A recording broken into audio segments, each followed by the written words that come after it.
Impilo yami yakudala uyinkinga-ke ngoba uyangonela kubantu engizamayo ukuthembeka kubo. Okunzima kakhulu-ke usungonela ngisho nakothandiweyo wami. Sekunzima noma ngizama amahlaya angatheni kuye kuzahleka azizwe esekhaya ume nami, kepha kunzima ngoba iziyalo zabazali bakhe ngami zisalokhu zime njalo. Ulokhu eshithi isithando sami. Kunzima ngoba abazali bami basakholelwa ekuthenini wena uyisigebengu. Kunzima noma ngizama ukumhlekisa. Impilo yami yakudala. Kanti ungiyeka nini nami ngiphumule ngoba ngizama ukuba isidalwa esisha.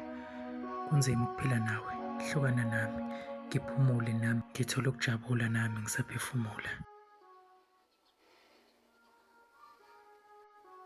Nginenkinga. Khuluma nami ngitshele kwenze njani. Isho. Ngoba ngithi ayikho into erongi. Nginenkinga mayelana nesinqumo sabazali bami. Abazali bakho bona bese besithathele nesinqumo ngothando lwethu. Angiyazi. Abakasithathe. Okungikhathazayo ukuthi angazi bazothi uma besithathe bese sithini. Njengoba namanje ngisaqhubeka nokuthandana nawe ngize nje.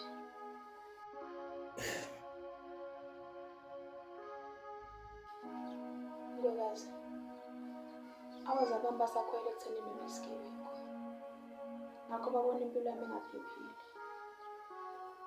Basabela impilo yami. Yazi mina ngikhathazwa yini ukuthi angisoze ngabe isilwane kuwena, futhi angisoze ngaba ingozi kuwena. Kubuhlungu ukuthola amazwi njengalawo ukuthi mina ngithembakele kuwena, njengongakuvikela akukhosele. Nkosikazi, Ungasasho lutho sithando sami. Ngiyazi vele ukuthi uzothini. Konke uzokusho uzobuzama ukududuza inhliziyo yami ukuthi ngizizwe ngingcono. Kodwa ngaphakathi ngizobe ngazi kahle ukuthi isimo asikho sesimeni sokuthi wena ukujabulela ukuba nami, ngesizathu sokuba kumele ukhethe wena phakathi kwami nabazali bakho. Ekuyinto enzima leyo kuwena, ngiyavuma.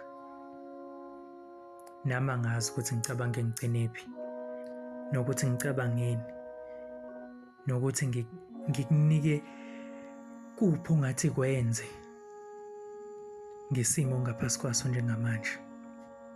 Angifuni ukuthi ngikhethe lokho okuzojabulisa inhliziyo yami, kodwa nawe ngifuna ukuthi ujabule.